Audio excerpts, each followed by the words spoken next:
అందరికీ నమస్కారం. నేను డాక్టర్ మౌనిక, హోమియోపతి కన్సల్టెంట్. ఈ రోజు నేను రుమేటెడ్ ఆర్థరైటిస్ గురించి కానివ్వండి, ఆస్టియో ఆర్థరైటిస్ గురించి కానివ్వండి ఎక్స్ప్లెయిన్ చేద్దాం అనుకుంటున్నాను. అసలు రుమేటెడ్ ఆర్థరైటిస్, ఆస్టియో ఆర్థరైటిస్ అంటే ఏంటిది అనేది చెప్తాను.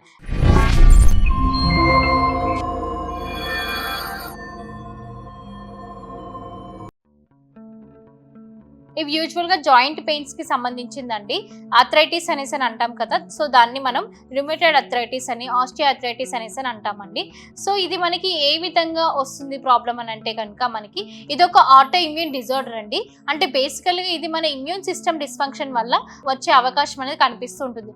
అంటే మన బాడీలో ఇప్పుడు ఏదైనా కానివ్వండి, రోగ నిరోధక శక్తి అనేది ప్రాపర్గా వర్క్ చేస్తేనే మనకి ఎలాంటి బ్యాక్టీరియల్ ఇన్ఫెక్షన్స్ కానివ్వండి, వైరల్ ఇన్ఫెక్షన్స్ కానివ్వండి అటాక్ అవ్వకుండా అవకాశం అనేది కనిపిస్తూ ఉంటుంది. సో ఎప్పుడైతే మన ఇమ్యూన్ సిస్టమ్ అనేది వీక్ అయిపోతుందో అప్పుడు మనకి రకరకాల డిసీజెస్ అనేవి అటాక్ అవ్వడానికి అవకాశం అనేది కనిపిస్తూ ఉంటుంది అనమాట. సో అదే విధంగా ఈ జాయింట్ పెయిన్స్ అనేటివి కూడా చాలా రకాలుగా ఉంటాయి. మనకి రుమేటెడ్ ఆర్థరైటిస్ అని చెప్పేసి, ఆస్టియో ఆర్థరైటిస్ అని చెప్పేసి, సోరియాటిక్ ఆర్థరైటిస్ అని చెప్పేసి, జువెనల్ ఆర్థరైటిస్ అని చెప్పేసి, డిఫరెన్షియేటెడ్ ఆర్థరైటిస్ అని చెప్పేసి, అన్డిఫరెన్షియేటెడ్ ఆర్థరైటిస్ అని ఇలా డిఫరెంట్ గా ఉంటాయండి. బట్ ప్రెసెంట్ జనరేషన్ లో అయితే కనుక ఎక్కువగా ఫేస్ చేస్తున్న ప్రాబ్లం అంటే కనుక రుమేటెడ్ ఆర్థరైటిస్ అని, ఆస్టియో ఆర్థరైటిస్ అని, సోరియాటిక్ ఆర్థరైటిస్ అని చెప్పేసి ఇటువంటి ఎక్కువగా కామన్ గా ఫేస్ చేస్తున్న ప్రాబ్లమ్స్. సో రుమేటెడ్ ఆర్థరైటిస్ కి, ఆస్టియో ఆర్థరైటిస్ కి డిఫరెన్సియేషన్ ఏంటి అంటే కనుక రుమేటెడ్ ఆర్థరైటిస్ లో మనకి ఏమవుతుందంటే మోకాళ్ళల్లో గుజ్జు ఏదైతే ప్రెసెంట్ అయి ఉంటుందో సైనోవియల్ మెంబ్రెయిన్ అనేది ప్రెసెంట్ అయి ఉంటుంది. సో ఎప్పుడైతే ఈ సైనోవియల్ ఫ్లూయిడ్ అనేది మనకి పక్కకి జరిగిపోతుందో, అంటే ఈ గుజ్జు అనేది పక్కకి జరిగిపోతుందో అప్పుడు మనకి రుమేటెడ్ ఆర్థరైటిస్ అనేది అటాక్ అవ్వడానికి అవకాశం అనేది ఉంటుంది. Next osteo arthritis. Osteo arthritis అనేది యూజువల్గా ఏంటంటే ఇది మనకి బేసికల్గా సైనోవియల్ మెంబ్రెయిన్ లోపల మనకి ఒక కార్టిలేజ్ టిష్యూ అనేది ప్రెసెంట్ అయి ఉంటుంది. ఎప్పుడైతే ఈ కార్టిలేజ్ టిష్యూ, దాని పేరు హైలైన్ కార్టిలేజ్ టిష్యూ అంటాం, ఎప్పుడైతే ఈ హైలైన్ కార్టిలేజ్ టిష్యూ డ్యామేజ్ అనేది జరుగుతుందో అప్పుడు మనకి ఈ ఆస్టియో ఆర్థరైటిస్ అనేది అటాక్ అవ్వడానికి ఛాన్స్ అనేది కనిపిస్తూ ఉంటుంది. ఇవి ఎలాంటి రీజన్స్ వల్ల, అంటే ఎలాంటి కాజెస్ వల్ల మనకి రుమేటెడ్ ఆర్థరైటిస్ కానివ్వండి, ఆస్టియో ఆర్థరైటిస్ కానివ్వండి అటాక్ అవ్వడానికి అవకాశం ఉంటుంది అని అంటే కనుక బేసికల్లీ కాజెస్ వచ్చేసి ఫస్ట్ ఆఫ్ ఆల్ ఏదైనా హెరిడిటరీ ఇష్యూ ఉంటే కనుక, జెనెటికల్ హిస్టరీ ఏదైనా ఉంటే కనుక దానివల్ల అటాక్ అవ్వడానికి ఛాన్స్ అనేది కనిపిస్తూ ఉంటుంది. ఇదే కాకుండా మన బాడీలో calcium deficiencies, vitamin deficiency, vitamin B12 deficiency కానివ్వండి, విటమిన్ C డెఫిషియన్సీ కానివ్వండి, విటమిన్ D డెఫిషియన్సీ కానివ్వండి, ఇవి ఉన్నా కూడా మనకి అటాక్ అవ్వడానికి ఛాన్స్ అనేది కనిపిస్తూ ఉంటుంది. నెక్స్ట్ మన ఇమ్యూన్ సిస్టమ్ డిస్ఫంక్షన్ వల్ల మన బాడీలో ఇమ్యూన్ సిస్టమ్ అనేది లైక్ ప్రాపర్గా వర్క్ చేయకపోవడం కానివ్వండి, అంటే లైక్ ఇమ్యూన్ సిస్టమ్ అనేది వీక్ అయిపోతే కనుక కూడా దానివల్ల కూడా మనకి ఈ ఆర్థరైటిస్, జాయింట్ పెయిన్స్ అనేవి రావడానికి అవకాశం అనేది కనిపిస్తూ ఉంటుంది.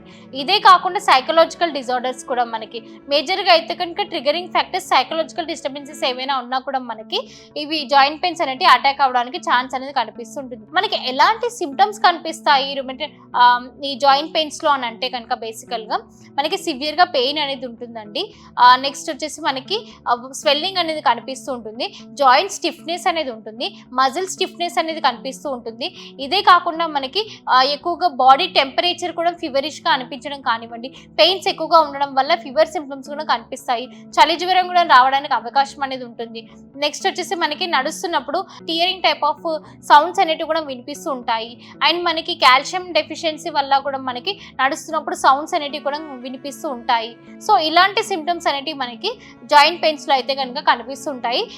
లైక్ స్మాల్ జాయింట్స్ నుంచి బిగ్ జాయింట్స్ వరకు ఏ జాయింట్స్ అనే ఎఫెక్ట్ అయ్యే అవకాశం అనేది ఉంటుందండి. సో ఇలాంటి ప్రాబ్లంకి అయితే కనుక మనకి పర్మనెంట్ ట్రీట్మెంట్ ఎక్కడ దొరుకుతుంది అంటే కనుక ఇది మనకి పర్మనెంట్ సొల్యూషన్ అనేది హోమియోపతి మెడిసిన్స్లో కనిపిస్తుందండి. ఎందుకనేసి అంటే కనుక ఇలాంటి ప్రాబ్లమ్స్కి మనం చాలా రకాల ఇంజెక్షన్స్ కానివ్వండి, స్టిరాయిడల్ మెడిసిన్స్ కానివ్వండి చాలా రకాలుగా యూజ్ చేస్తూ ఉంటాం. సో అవి యూజ్ చేయడం వల్ల అది టెంపరీ రిలీఫే, అది ఫ్యూచర్లో మళ్ళీ మనకి రిపీట్ అయ్యే అవకాశం అనేది 100%గా ఉంటుంది. సో అలా మనకి రిపీట్ అవ్వకూడదు, ఫ్యూచర్లో మళ్ళీ మనం ప్రాబ్లం ఫేస్ చేయకూడదు, ఈ స్టిరాయిడల్ మెడిసిన్స్ యూజ్ చేయడం వల్ల మనకి చాలా రకాల హెల్త్ కాంప్లికేషన్స్ అనేవి వస్తూ ఉన్నాయి. సో ఇలాంటి కాంప్లికేషన్స్ రాకుండా ఉండాలి అని అంటే కనుక న్యాచురల్గా తగ్గాలి ప్రాబ్లం అనేది, ఫ్యూచర్లో మళ్ళీ రిపీట్ అవ్వకూడదు అని అంటే కనుక అలాంటి దానికి హోమియోపతిలో అయితే కనుక బెస్ట్ మెడిసిన్స్ అనేటివి ఉన్నాయి. సో హోమియోపతిలో అయితే కనుక ఎందుకు మెడిసిన్స్ ఉన్నాయి అంటే కనుక ఇది యూజువల్లీ మనం రూట్ కాజ్ నుంచి మెడిసిన్స్ అనేవి ప్రిస్క్రైబ్ చేస్తాం. అంటే ఒక ప్రాబ్లమ్కి ఒక డిసీజ్కి ట్రీట్మెంట్ ఇస్తే కనుక అది ఫ్యూచర్లో ఎప్పటికీ రిపీట్ అవ్వదు. అదే మనం సిమ్టమ్స్కి ట్రీట్మెంట్ ఇస్తే కనుక అది ఫ్యూచర్లో మళ్ళీ రిపీట్ అయ్యే అవకాశం అనేది ఉంటుంది. సో ఇలాంటి ప్రాబ్లంకి అయితే కనుక హోమియోపతిలో బెస్ట్ ట్రీట్మెంట్ అనేది అవైలబుల్గా ఉంది. హోమియో మెడిసిన్స్ అనేవి కంప్లీట్లీ 0% సైడ్ ఎఫెక్ట్ మెడిసిన్స్ అండి. అండ్ ఇది యూజువల్లీ మనకి న్యాచురల్లీ ప్లాంట్ బేస్డ్ మెడిసిన్స్ అన్నమాట. సో ఎవరైనా కూడా యూస్ చేసుకోవచ్చు అండి. ఇలాంటి ప్రాబ్లంతో సఫర్ అవుతూ ఉంటే కనుక మీరు మా మెడినైన్ హాస్పిటల్కి సంప్రదించండి. ఇక్కడ మీకు డాక్టర్స్ మెడిసిన్స్తో పాటు diet, exercise, immune boosting medicines గురించి కూడా ఎక్స్ప్లెయిన్ చేస్తారండి. Thank you so much.